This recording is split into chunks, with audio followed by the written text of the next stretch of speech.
100 आदमी को अगर कोरोना होगा तो उसमें से 95 लोग सुरक्षित हो जाएंगे, ठीक हो जाएंगे, उनको कुछ नहीं होगा। 5 लोग ही होंगे।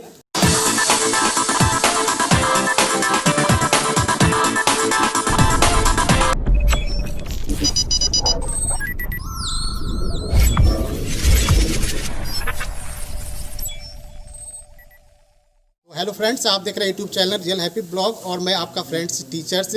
और मेरे विद्यालय में आज आप जानते हैं कि मध्य विद्यालय सह उत्क्रमित उच्च विद्यालय जुआफर, यह हमारा क्वारंटाइन सेंटर भी बना हुआ है। और बहुत खुशी की बात है जहाँ हमारे क्वारंटाइन सेंटर पे जितने भी श्रमिक वीर हैं उनको मदद करने के लिए हमारे महाराज उनके पूर्व विधायक श्री देवरंजन सिंह जी पधारे हुए हैं। तो एज ए विधायक तो अलग बात है, एक बहुत अच्छे डॉक्टर हैं। तो इनसे कुछ सवाल है कि कैसे, चूँकि कोरोना से तो पूरा वर्ल्ड परेशान है। तो सर, आपको हमारे चैनल पे स्वागत है।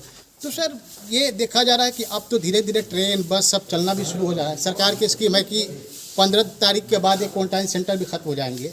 तो आप एक डॉक्टर के नाते आप लोगों को क्या मैसेज देना चाहेंगे कि ये कोरोना वायरस से लोग सुरक्षित रहें? मैं लोगों को ये बताना चाहूँगा कि कोरोना वायरस से लंबे समय तक अभी आपको सुरक्षा लेने की ज़रूरत है। कोरोना महामारी कोई 1 महीने 2 महीने में अब ख़त्म नहीं होने वाली है। इसके साथ जीने की कला आपको सीखना पड़ेगा। अगले 6 महीने तक की तैयारी करके चलना होगा। सबसे इसमें इम्पॉर्टेंट 2 चीज़ है। एक है कि आप अपना हाथ साबुन पानी से हर 3 घंटे पर एक बार कम से कम धोते रहें। खासकर जब इतना दूर का ये जो चेहरा वाला एरिया है, इतने दूर के एरिया को बिना हाथ धोए कदापि न छूएं। और दूसरी बात कि खाना खाने के पहले हाथ धोएं। कभी भी मोबाइल को भी आपको साफ़ करना चाहिए। एक बहुत इम्पॉर्टेंट मैसेज है हम सबों के लिए कि आपके हाथ में जो मोबाइल है वह सबसे गंदा चीज़ होता है, सबसे ज़्यादा इन्फेक्शन वाला चीज़ होता है। तो मोबाइल को स्पिरिट से साफ़ करें, ठीक है। और हाथ की सफाई के बाद जो दूसरा इम्पॉर्टेंट चीज़ है वह है सोशल डिस्टेंसिंग।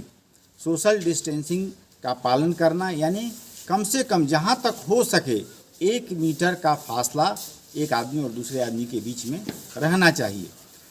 अपने देश में आबादी बहुत बड़ी है, बहुत घनी आबादी है। एक कमरे के या 2 कमरे के मकान में 5 लोग 6 लोग रहते हैं। तो अपने जैसे देश के लोगों के लिए शायद यह करने में बहुत कठिनाई हो कि 1 मीटर 2 मीटर का फासला हमेशा बना कर रखना, मगर जहाँ तक हो सके इस बात को करने की ज़रूरत है।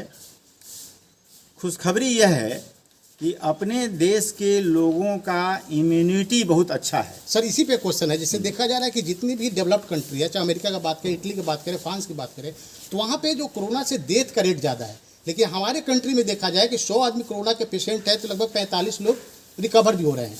तो आखिर इसका तो इम्यूनिटी पावर भी स्ट्रांग है, लेकिन और भी इम्यूनिटी पावर बढ़ाने के लिए एज ए डॉक्टर आप लोगों को क्या सलाह देना चाहेंगे?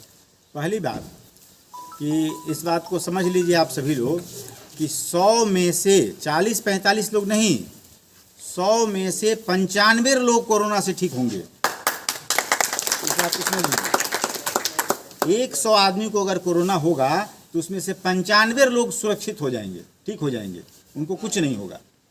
5 लोग ही होंगे जिनको हो सकता है कि थोड़ी बहुत तकलीफ हो जाए। इसका सबसे बड़ा कारण क्या है कि अपने देश के लोगों का इम्यूनिटी लेवल अन्य देशों के मुकाबले ज़्यादा है, अधिक है। दूसरा कि आपने जो सवाल पूछा कि इम्यूनिटी को बढ़ाने के लिए क्या क्या किया जाए, तो मैं यह कहना चाहूँगा कि आप प्रोटीन युक्त भोजन ज़रूर करें। हरा सब्जी को अपने भोजन में ज़रूर शामिल करें।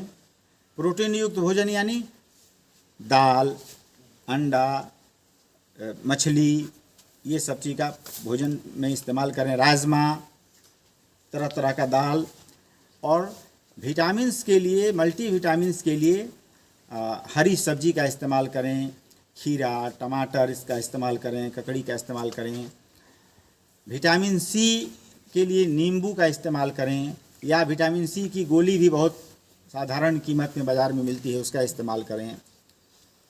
साथ ही साथ जो कुछ अपने यहाँ जो भारतीय मसाले के रूप में जिन चीज़ों का प्रयोग होता है, जैसे लहसुन, अदरक, तेज़पत्ता, काली मिर्च, इन सब चीज़ों का आप इस्तेमाल करें अपने भोजन में और खाने में। इन सब चीज़ों से आपकी इम्यूनिटी अच्छी रहेगी। लेकिन अल्कोहल का इस्तेमाल नहीं करें, स्मोकिंग नहीं करें। इन सब चीज़ों का करने से इस्तेमाल आपकी इम्यूनिटी घटेगी। अच्छा नेता जी, लास्ट सवाल, जैसे लास्ट क्वेश्चन है मेरा, जैसे आप जो सोशल मीडिया में आपके माध्यम से पहले आप शख्स हैं जिन्होंने भाई एक आह्वान किया कि जो हमारे श्रमिक वीर दूसरे स्टेट में फंसे हुए थे यहाँ पे लाने के लिए, और एक आपकी फ्यूचर प्लानिंग भी है कि भाई यहाँ से लोग कमाने के लिए महाराष्ट्र जाते हैं, गुजरात जाते हैं, तो क्या बिहार में भी इंडस्ट्री का इजाद नहीं किया जा सकता है? तो नेताजी, क्या आपका फ्यूचर प्लानिंग क्या होगा, इसके बारे में थोड़ा सा हम जानना चाहेंगे। यह बहुत गंभीर चिंता का विषय है कि हमारे यहाँ रोज़गार का अवसर बहुत कम है। हमारे यहाँ कोई बड़ा उद्योग धंधा नहीं है, कोई बड़ी फैक्ट्री नहीं है, कोई छोटे मोटे उद्योग धंधे भी ज़्यादा नहीं हैं। तो सरकार को कृषि आधारित उद्योग धंधे से शुरुआत करना होगा बिहार में। कृषि आधारित उद्योग धंधे के विकास का काम हर गांव में करना होगा, ताकि लोगों को कृषि आधारित रोज़गार देना सबसे आसान काम है बिहार के लिए, क्योंकि बिहार की मिट्टी बहुत उपजाऊ है और बिहार के लोग किसान परिवार से ही अधिकांशतः आते हैं। उसके बाद अगले चरण में जब किसान आधारित कृषि आधारित उद्योग धंधा यहाँ हो जाएगा, तब अगले चरण में हम लोग साथ ही साथ देश के कुछ प्रमुख उद्योगपतियों से बात करें। बिहार सरकार के माने सक्षम लोग, अनुभवी लोग, विद्वान लोग, बड़े बड़े उद्योगपतियों से बात करें और उन उद्योगपतियों को जो जो सुविधा चाहिए उस सुविधा को यहाँ मुहैया कराया जाए, ताकि वो अपना उद्योग धंधा लगा सकें, और तब इस तरह धीरे धीरे रोज़गार का सृजन होगा। चलिए, तो बहुत बहुत नेता जी शुक्रिया, आप मेरे चैनल पे आए, बहुत अच्छे अच्छे सजेशन दिए।